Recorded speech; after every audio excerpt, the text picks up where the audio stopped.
For the past 3 decades, the blueberry has occupied a particular place in the Western imagination. It appears in dietary guidelines, on superfood lists, in the marketing of cereals and supplements and frozen smoothie blends. The message has been consistent. This is one of the most antioxidant-rich fruits available. A natural defense, a daily ritual worth adopting. And the science, to a degree, supports this. Blueberries contain anthocyanins, the purple pigments associated with cellular protection. Their ORAC values, a laboratory measure of antioxidant capacity, are respectable. The fruit is palatable, available, and easy to eat by the handful. But when researchers began conducting systematic comparisons across a wider range of fruits, including those that had never entered commercial agriculture, an uncomfortable pattern emerged. A North American berry called the black chokeberry returned antioxidant readings 3 to 4 times higher than cultivated blueberries. Its anthocyanin concentrations exceeded blueberries by a factor of 6 to 10. Its levels of proanthocyanidins, compounds linked to cardiovascular and anti-inflammatory effects, ranked among the highest ever recorded in any fruit. These findings were not anomalies. They were replicated across laboratories in Europe and North America. The numbers held. And yet, in the country where this berry grows wild, where it has grown for thousands of years, almost no one was cultivating it. Almost no one was eating it. The commercial supply came largely from Poland, a country that had built an entire export industry around a fruit native to someone else's land. The question is not whether this berry is nutritionally exceptional. The data suggests it is. The question is simpler and stranger. How does a plant this powerful, this resilient, this native become invisible in its own homeland? There is a measurement used in nutritional science to quantify how effectively a food neutralizes free radicals, the unstable molecules implicated in cellular aging and chronic disease. The measurement is called ORAC, oxygen radical absorbance capacity. It is not perfect, but it is standardized, and for decades it has served as a benchmark for comparing the protective potential of different foods. Blueberries, depending on variety and growing conditions, score between 4,600 and 9,000 micromoles per 100 grams. Acai, the Brazilian palm fruit that launched 1 billion smoothie bowls, scores in a similar range, though marketing has often inflated its reputation beyond what the laboratory data supports. Cranberries score somewhat lower. Raspberries and blackberries fall within the same general band. And then there is a small, dark berry native to the wetlands and forest edges of eastern North America, a fruit that returns ORAC values between 16,000 and 22,000 micromoles per 100 grams. The difference is not marginal. It is categorical. When researchers examined anthocyanin content, the specific class of pigments responsible for much of the antioxidant activity, this berry contained concentrations approaching 1,500 milligrams per 100 grams. Blueberries, by comparison, contain between 80 and 250 milligrams. When they measured proanthocyanidins, the compounds associated with vascular protection and reduced inflammation, this berry again ranked at or near the top of any fruit ever tested. The data was not contested. It was confirmed across multiple studies in multiple countries using standardized methods. The berry was not a laboratory curiosity. It was a measurable, reproducible phenomenon. And almost no one in the country of its origin was paying attention. The fruit grew wild. It fruited heavily each autumn. Birds ate the berries and spread the seeds across wetlands and disturbed ground from Nova Scotia to Florida, from the Atlantic coast to the Great Lakes. Meanwhile, American health food stores stocked juices and extracts and supplements derived from this very species, imported from Poland, labeled as premium products, sold at prices that reflected their origin overseas rather than the fact that the same plant grew in untended thickets a few miles from the warehouse. The question that frames this film is not nutritional, it is historical and economic. How does a food plant with these characteristics, native, resilient, measurably superior by multiple metrics, become forgotten in its own land? How does a fruit that requires almost nothing to grow become something that must be imported? And what does this reveal about the way food systems decide which plants are valuable and which are not? The plant did not arrive recently. It required no introduction. When the first European colonists entered the forests and wetlands of the northeastern coast, this shrub was already part of the landscape. It grew in thickets along stream banks. It colonized the margins of bogs and the edges of forest clearings. It fruited reliably each autumn, producing dense clusters of small, dark berries that hung on the branches well into the colder months. The native peoples of this region had long understood its value. The Potawatomi knew this berry. The Ojibwe knew it. Across the Great Lakes and the eastern woodlands, multiple nations incorporated the fruit into food systems that predated European contact by centuries, possibly millennia. The uses were practical and consistent. The berries were dried. In this form, they could be stored for months without spoiling, a critical quality in a world without refrigeration, where survival through winter depended on foods that would keep. The dried fruit was lightweight, nutrient-dense, and resistant to decay. It was pounded into pemmican, the concentrated mixture of dried meat, rendered fat, and preserved berries that sustained long journeys, hunting expeditions, and the lean months when fresh food was unavailable. The berries contributed more than flavor. They contributed preservation. The same compounds that gave the fruit its antioxidant power also inhibited spoilage, extending the usable life of the mixture. The berries were brewed into teas. They were consumed during illness, particularly for respiratory complaints, sore throats, and digestive disturbances. They were applied externally to wounds. The astringent quality that made the raw fruit difficult to eat was understood, in a medicinal context, as a feature rather than a flaw. The plant itself required nothing. It grew in wet ground and dry ground, in full sun and partial shade. It tolerated cold that killed other species. It produced heavily without cultivation, fertilization, or irrigation. For peoples whose survival depended on reading the landscape accurately, on knowing which plants could be trusted, which foods would keep, which resources could be relied upon year after year, this shrub had proven itself across generations. The knowledge was not theoretical. It was embedded in practice, passed down through use, validated by outcomes.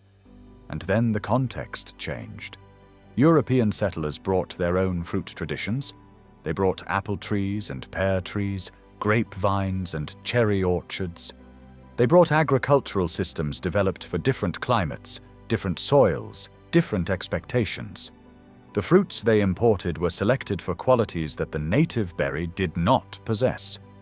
Sweetness, immediate palatability, the ability to be eaten fresh, without preparation, sold at market, consumed on the spot.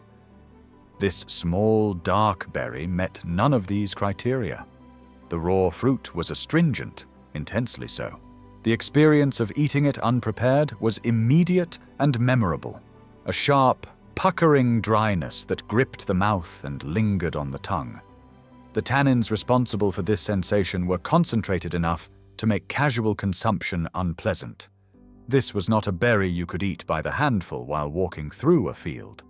This was a berry that required processing, cooking, sweetening, drying, or fermenting before it became palatable. In the subsistence context of native foodways, this was not a barrier. Preparation was assumed. Foods were processed as a matter of course. The labor of transformation was built into the system. But for European settlers building market economies where food was increasingly a commodity to be bought and sold rather than gathered and prepared, the astringency was disqualifying. The berry was noted by early naturalists. It was described in botanical records, catalogued, given classification. But it did not enter the nursery trade. It did not attract agricultural investment. It did not become a crop. It remained in the wetlands, fruiting each autumn for the birds and the few people who still remembered what it was. The settlers did not destroy this plant. They simply stopped seeing it. The 19th century brought transformation to American agriculture at a scale that no previous generation could have imagined. Railroads crossed the continent. Refrigerated cars made long-distance shipping possible. National markets replaced local ones. The logic of food production shifted from growing what a community needed to growing what could be sold at volume, shipped without damage, and consumed by people who had never seen the land where it was grown. This new system had requirements, and the native berry met almost none of them. The fruits were small, too small for efficient mechanical harvest. Each berry weighed a fraction of a gram. Gathering meaningful quantities required patience and labor that industrial agriculture could not justify. The skin was thin, the flesh soft. The berries bruised at the slightest pressure. They could not withstand the handling, stacking, and transport that commodity distribution required. The juice stained everything it touched: hands, clothing, equipment, packaging. For a food system that valued cleanliness and uniformity, this was a practical liability. And the taste remained what it had always been: astringent, bitter, inaccessible to consumers accustomed to sweetness. There was no commercial path forward. The economics did not work. The logistics did not work. The flavor profile did not work. At the same time, the knowledge systems that had sustained the berries' use were themselves under assault. The forced relocations, land seizures, and cultural disruptions inflicted on native peoples across the 19th century did not leave their food traditions intact. The practices of pemmican making, of seasonal harvest, of preparation and preservation, these were disrupted, displaced, and in many cases lost as communities were separated from their ancestral lands. The knowledge did not transfer to the broader American population. The uses that had sustained generations were not written down in forms that European American agriculture recognized or valued. What remained was a plant that almost no one remembered, growing in places that almost no one looked. The berry did not fail. It did not succumb to disease. It did not lose its properties. The system simply found no use for it. The rediscovery began in an unexpected place. In the early decades of the 20th century, Soviet agricultural scientists were searching for fruit crops that could survive the brutal winters of northern Russia and Eastern Europe. They needed plants that required minimal irrigation, minimal soil preparation, minimal inputs of any kind, plants that could produce reliably in conditions that would kill most cultivated species. This North American shrub met every criterion. It tolerated temperatures that dropped to 40 degrees below zero. It grew in poor soil, acidic soil, sandy soil. It required almost no water once established. It resisted the pests and diseases that plagued other fruit crops. Soviet nurseries began propagating improved varieties. The plants were selected for larger fruit, heavier yields, and marginally reduced astringency, though never enough to make the berries pleasant to eat raw. By mid-century, the shrub was established in experimental plots across Eastern Europe. And then Poland embraced it. Beginning in the 1970s and accelerating through the 1980s, Polish farmers began planting this species at commercial scale. The climate suited it: cold winters, moderate summers. The sandy, acidic soils of certain regions suited it. The low input requirements suited small farms with limited capital and no access to irrigation infrastructure. Poland had discovered what Native Americans had known for centuries. This plant would produce, reliably and heavily, with almost no help. By the 1990s, Poland had become the world's largest producer of this berry. Orchards spread across the countryside. Processing facilities sprang up to handle the harvest. The berries were pressed into juice, deep purple, intensely flavored, requiring dilution or sweetening to be palatable. They were processed into concentrates, syrups, jams. The pigments were extracted for use as natural food colorings. The dried berries were packaged for export. And the health product industry followed. European researchers had been measuring the antioxidant properties of this fruit since the 1980s. The ORAC data accumulated. The anthocyanin concentrations were documented. Studies on cardiovascular markers, blood sugar regulation, and inflammatory response began appearing in nutrition and food science journals. The findings were consistent.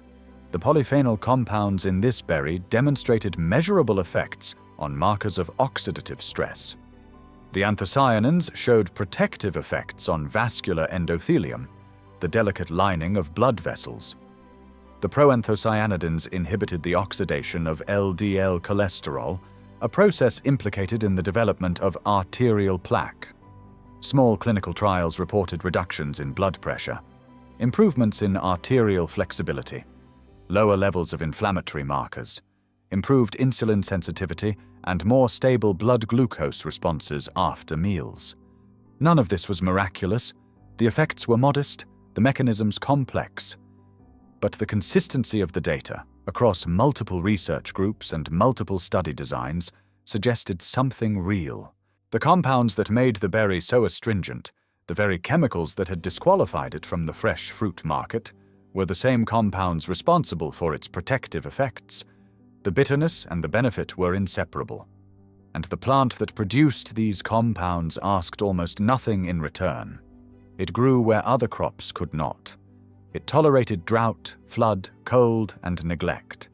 It produced 15 to 20 pounds of fruit per mature plant year after year for decades. It had few natural enemies. It required no spraying, no fertilizing, no coddling. From an agricultural perspective, it was nearly indestructible. The irony sharpened over time. By the early 2000s, health food stores across the United States were stocking products derived from this berry: juices, extracts, capsules, powders. The labels emphasized the antioxidant content, the European origin, the premium quality. American consumers paid premium prices for a fruit that grew wild within miles of their homes, a fruit that had been eaten on this land for thousands of years before the first European ship arrived. A fruit that could be planted in almost any backyard, in almost any climate zone, and would produce heavily within 2 to 3 years with almost no care. The supply chain had inverted. A plant native to North America was being cultivated in Eastern Europe and exported back across the Atlantic, repackaged as a foreign health product for consumers who had no idea it grew in the wetlands down the road. The knowledge had traveled around the world to return home, branded and bottled. What had been too bitter to sell was now valuable enough to import. The plant is called the black chokeberry. The name is not elegant. It does not suggest luxury or rarity. It sounds, if anything, like a warning, and in one sense it is. The choke refers to the astringency of the raw fruit. Eat a handful of fresh berries, and the experience is immediate. The mouth puckers, the tongue dries, the throat constricts. The sensation is intense and lingering. But this is not a defect. It is a signature. The compounds that create that astringency, the tannins, the proanthocyanidins, the concentrated polyphenols, are precisely the compounds that give this fruit its remarkable protective profile. You are tasting the chemistry that makes it work. The plant still grows wild across eastern North America. It can be found from Nova Scotia to Florida, from the Atlantic seaboard to the Great Lakes and beyond. It colonizes wetlands and forest edges, stream banks and bog margins. It forms dense thickets that fruit heavily each September, the clusters hanging dark and glossy against the fading summer green. It is not a rare species. It is not endangered. It is simply overlooked, present in the landscape but absent from awareness. In cultivation, the plant is almost absurdly forgiving. It tolerates USDA hardiness zones 3 through 8, which encompasses most of the continental United States. It survives winter temperatures of 40 below zero and summer heat that withers more delicate species. It grows in sandy soil, clay soil, acidic soil, alkaline soil, poor soil that would starve other crops. It prefers full sun but tolerates partial shade. It requires regular water only during establishment. After the first year, it largely takes care of itself. A single mature plant produces between 15 and 20 pounds of fruit per season. It begins bearing within 2 to 3 years of planting. It continues producing for decades. For home growers, the process is straightforward. Plant in autumn or early spring, water during the first growing season, mulch if desired. Wait. The berries ripen in late August through September. They can be harvested by hand, the clusters release easily, and processed immediately or frozen. Freezing reduces the astringency somewhat, making the fruit more approachable for cooking. The traditional uses remain available. The berries can be dried. They can be pressed into juice.